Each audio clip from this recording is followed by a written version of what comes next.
Hello everybody, আজকে আপনাদের সবাইকে আমরা কোপার ফায়ার সেফটি সলিউশনের কোপারের ব্র্যান্ডের যে প্যানেলটা সেটা আমরা বিস্তারিত সার্কিট, তারপর এটার ফাংশন, তারপর এটার বিস্তারিত আমরা সার্কিটগুলো আপনাদেরকে দেখাবো।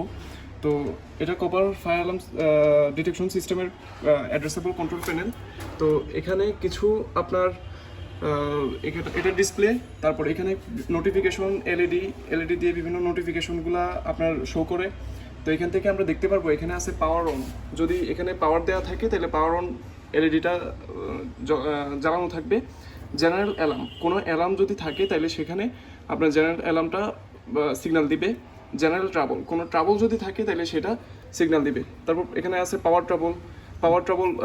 এটার পাওয়ার দুই রকমের হয়, একটা এসি পাওয়ার আর একটা ব্যাটারি থেকে পাওয়ার, সেকেন্ডারি পাওয়ার যেটাকে বলে। তো সেইটাতে কোথাও ট্রাবল আছে যার কারণে এটা আপনার সিগন্যাল দিবে। সিস্টেম ট্রাবল, যদি সিস্টেমে আমার কোথাও প্রবলেম থাকে তাহলে এই এলইডিটা আপনাকে নোটিফিকেশন করবে। এনএসি ট্রাবল, এনএসি মানে হলো নেক, যেটাকে আপনার নোটিফিকেশন অ্যাপ্লায়েন্স সার্কিট বলে। তো এটা হলো আপনার বিভিন্ন সাউন্ডার, এটার জন্য যে আপনার সিস্টেমটা, সেটার জন্য আপনার যদি কোথাও ট্রাবল থাকে তাহলে সেটা আপনার ব্লিঙ্কিং করবে। সুপারভাইজারি হলো কোনো সিস্টেম থেকে আমরা যদি ফায়ার সিগন্যালের পরিবর্তে আমরা কোনো কিছু মনিটরিং করতে চাই যে আমার ওই সিগন্যালটা আমার প্যানেলে আসবে, তাহলে এখানে সুপারভাইজারি এলইডিটা আমার জ্বলবে। তারপর আছে সিস্টেম টেস্ট। সিস্টেমে যদি আমি কোথাও কোনো কিছু টেস্ট করতে চাই তাহলে আমার এখানে সিস্টেম টেস্টের এলইডিটা আমার জ্বলে থাকবে। অ্যালার্ম সাইলেন্স, যা কোনো কারণে আমার এখানে প্যানেলে একটা অ্যালার্ম আছে, তো এই অ্যালার্মটা আমার এখন সাইলেন্স করা আছে। তো কোনো ফায়ার সিগন্যাল আসলে যদি আমার অ্যালার্ম থাকে তাহলে সেটা আমি যদি সাইলেন্স করে থাকি তাহলে আমার এটা জ্বলতে থাকবে। গ্রাউন্ড ট্রাবল, প্যানেলের পুরো সিস্টেমে যদি কোনো গ্রাউন্ড ট্রাবল থাকে তাহলে সেটাতে গ্রাউন্ড ট্রাবল এলইডিটা জ্বলতে থাকবে।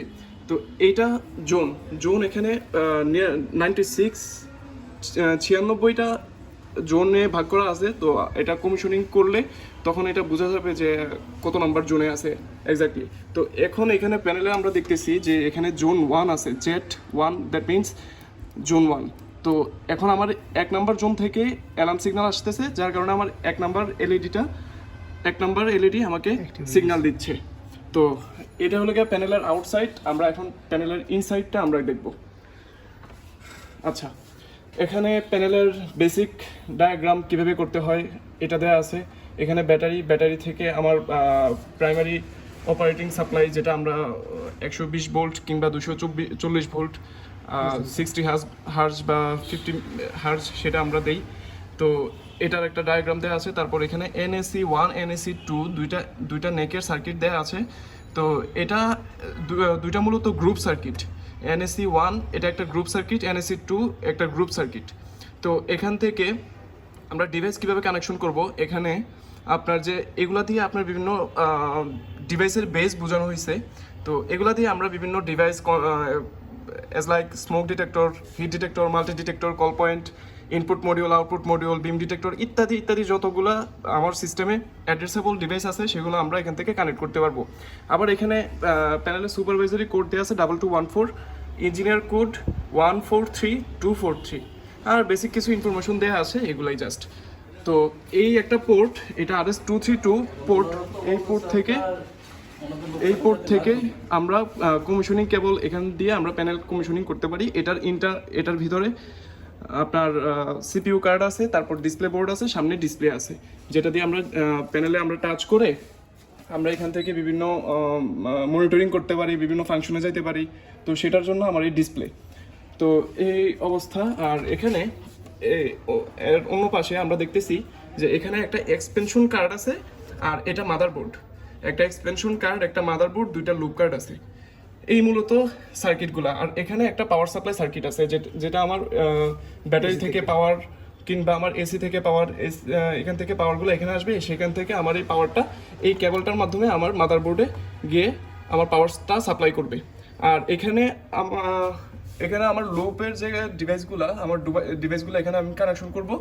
আর এখানে যে নেকের অর্থাৎ নোটিফিকেশন অ্যাপ্লায়েন্স সার্কিট যেগুলো, সেটা আমি এখানে কানেক্ট করব। তো এটা অবশ্যই এখানে আরও কিছু টার্মিনাল আছে যেগুলো আমরা দেখতেছি। এখানে ট্রাবল রিলে আছে, যে ট্রাবল রিলেটা সেখানে আমরা যদি এটাতে 6.8 কিলো ওহমের একটা রেজিস্টার লাগাইতে হয়, না হলে প্যানেলের সিস্টেমে একটা ট্রাবল আসবে। আর এখানে অ্যালার্ম 1 অ্যালার্ম 2 দুইটা টার্মিনাল আছে, যেখানে আপনারা দেখতে পারতেছেন যে কালো 4টা কেবল লাগানো আছে। এটা মূলত দুইটা রেজিস্টার লাগানো আছে, যেখানে আপনার এটার মান হলো 6.8 কিলো ওহম। তো এখানে আপনার রেজিস্টার যদি না লাগানো হয় তার সিস্টেমটাই ট্রাবল দেখায়। তো এটা হলো তার বেসিক অংশ। এখানে ফিউজ আছে, নেকের জন্য আপনার ফিউজ আছে, এখানে গ্রুপ সার্কিট আছে দুইটা। আর এইটার পাশে আমরা যে দেখতেছি এখানে আমার অনেকগুলো কেবল লাগানো আছে। এখানে আমার 8টা কেবল লাগানো আছে। প্রথম চারটার মধ্যে প্রথম দুইটা হলো ইন আর পরে দুইটা আউট। আবার সেম ভাবে লুপ 2তে প্রথম দুইটা ইন পরে দুইটা আউট। তো এই সিস্টেমে আপনার ফ্লোরে বিভিন্ন ডিভাইসগুলো সেগুলো আপনার ইন্টারকানেক্টেড থাকে।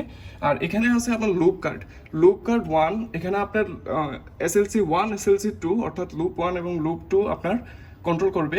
অর্থাৎ সে আপনাকে তথ্যটা আপনার কোনো কল পয়েন্টের সাপেক্ষে বা কোনো সিগন্যালের সাপেক্ষে সে যে অ্যালার্মটা মনিটরিং করবে সেই কাজটা লুপ কার্ডে করবে। আর লুপ 3 এবং লুপ 4 এর এটার কন্ট্রোলিং সিস্টেমটা সে কাজ করবে এই লুপ কার্ডে। এটা লুপ কার্ড 1, এটা লুপ কার্ড 2। আর এখানে আপনার দেখতেছেন যে এখানে আপনার ফিউজ আছে, এই জিনিসটা আপনার ফিউজ। এখানে 4টা নেকের জন্য 4টা ফিউজ আছে। যদিও আমরা আগে বলছি যে এখানে নেক 1 আর 2 প্যানেলের ডায়াগ্রামে দেয়া আছে। তো এখানে মূলত একটা গ্রুপ সার্কিটে দুইটা নেক ইউজ করা হয়। এটা নেক 1 নেক 2 দুইটা মিলে নেকে গ্রুপ সার্কিট 1। আর এটা নেক 3 অ্যান্ড নেক 4 এই দুইটা মিলে হলো নেক গ্রুপ সার্কিট 2। তো এগুলাই বেসিক। আর আপনার এখানে আপনার ব্যাটারি কানেকশন দেওয়া আছে, ব্যাটারির কানেকশনটা এখানে এই কেবল দিয়ে দেওয়া আছে। তো ব্যাটারিটা অবশ্যই আপনার 24 ভোল্টের 12 ভোল্টের ব্যাটারি। তো এটা টোটাল আপনার পাওয়ারটা আসবে 24 ভোল্ট। তবে আরেকটা জিনিস খেয়াল রাখতে হবে, আপনার কপার ফায়ার অ্যালার্ম সিস্টেমে 7.5 এর বেশি ব্যাটারি 7.5 এম্পিয়ারের বেশি ব্যাটারি ইউজ করা যাবে না। এটার বাধ্যবাধকতা আছে। তো এই জিনিসগুলো আমরা মেনটেন করব। ধন্যবাদ সবাইকে।